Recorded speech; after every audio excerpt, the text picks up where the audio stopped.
안녕하세요, 여러분. 오늘은 우리가 일상에서 마주치는 도전들을 긍정적인 기회로 바꾸는 방법에 대해 이야기해 보려고 해요. 이 주제는 정말 중요하답니다. 여러분의 삶에 큰 변화를 가져올 수 있는 기회가 될 거예요. 자, 기대되시죠? 먼저 한 가지 명언을 소개해 드릴게요. 가장 어두운 시간은 새벽이 오기 직전이다. 토마스 제퍼슨. 이 말은 힘든 시기가 지나면 반드시 좋은 일이 찾아온다는 뜻이죠. 여러분도 이런 경험이 있으신가요? 힘든 시간을 겪고 나서 더 좋은 상황이 찾아온 적이 있을 거예요. 오늘은 이 원리를 바탕으로 도전과 실패를 새로운 기회로 바꾸는 방법을 알아볼게요. 1. 실패를 받아들이기. 첫 번째로 이야기할 주제는 실패입니다. 많은 사람들이 실패를 두려워하곤 하는데 사실 실패는 인생의 가장 큰 스승이에요. 여러분, 혹시 실패 일지를 만들어 본 적이 있나요? 작은 노트를 준비해서 여러분이 실패했던 경험을 적어보세요.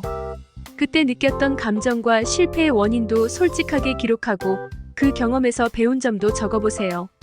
예를 들어, 제가 한번 프로젝트에서 큰 실수를 한 적이 있어요. 그때는 정말 힘들었지만 이후에 그 경험 덕분에 더 철저하게 준비하게 되었죠. 이런 식으로 여러분도 실패를 통해 성장할 수 있습니다. 유명한 기업가나 운동선수들도 많은 실패를 경험하고 나서야 비로소 성공을 이뤘죠.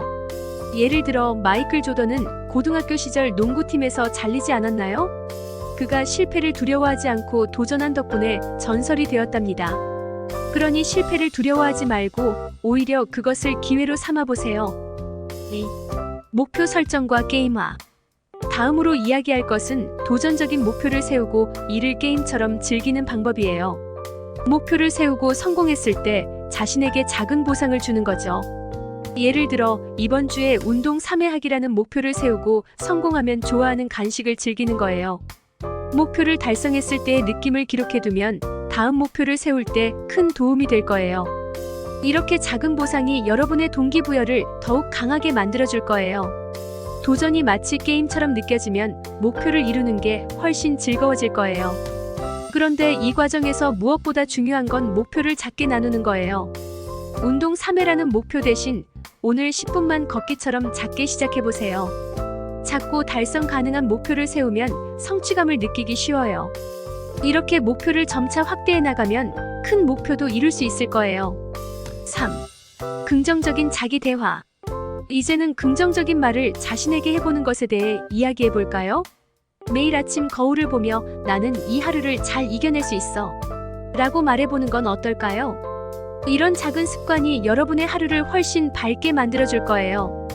긍정적인 자기 대화는 정신적인 힘을 키워주고 어려운 상황에서도 자신감을 유지하는 데 큰 도움이 됩니다. 예를 들어 제가 중요한 발표를 앞두고 긴장이 많이 됐을 때 거울 앞에서 스스로를 격려하며 연습했었어요. 그 결과 훨씬 더 자신감 있게 발표할 수 있었습니다. 또한 매일 감사한 일을 적어보는 것도 좋은 방법이에요. 하루가 끝날 때마다 오늘 좋았던 일 3가지를 적어보세요. 이렇게 하면 긍정적인 사고를 자연스럽게 키울 수 있답니다. 감사한 일은 작더라도 괜찮아요. 오늘 맛있는 커피를 마셨다거나 친구와 즐거운 대화를 나눴다는 일도 소중하니까요. 4. 다양한 시각에서 문제 바라보기. 그 다음은 문제를 다양한 각도에서 바라보는 연습입니다. 상상의 날개를 펼쳐서 문제를 친구나 애완동물의 시각으로 바라보는 연습을 해보세요. 내 강아지가 이 문제를 어떻게 해결할까? 라고 생각해보면 더 유연한 해답이 떠오를 수 있습니다. 이렇게 다양한 시각을 갖는 것은 창의력을 키우고 새로운 해결책을 찾는 데 큰 도움이 됩니다. 예를 들어 팀 프로젝트에서 의견 충돌이 생겼을 때 다른 팀원들의 시각을 이해하려고 노력해봤어요. 그렇게 하니 더 나은 해결책을 찾을 수 있었죠. 친구나 가족과 함께 브레인스토밍을 해보는 것도 좋은 방법이에요. 여러 사람의 시각을 통해 더 많은 아이디어를 얻을 수 있답니다. 5. 작은 성공 축하하기. 5번째로는 작은 성공을 축하하는 것입니다. 매일의 작은 성취를 기록하고 그 중 하나를 선택해 특별한 자축을 해보는 거예요. 이렇게 하면 성장의 과정을 더욱 즐겁게 느낄 수 있습니다. 작은 성공이 쌓이면 큰 성공으로 이어지니까요. 매일매일의 작은 성취를 소중히 여기고 기념해보세요. 예를 들어 운동 목표를 달성했다면 자신에게 소소한 선물을 하거나 좋아하는 영화를 보면서 하루를 마무리하는 것도 좋죠. 작은 보상을 통해 더 큰 동기부여를 느낄 수 있습니다. 6. 도전의 가치 인식하기. 마지막으로 도전은 우리가 성장하게 하는 필수 요소입니다. 도전 앞에서 이 경험을 통해 무엇을 배울 수 있을까? 라는 질문을 스스로에게 던져보세요. 긍정적인 관점을 갖는 것만으로도 마음이 한결 가벼워질 수 있습니다.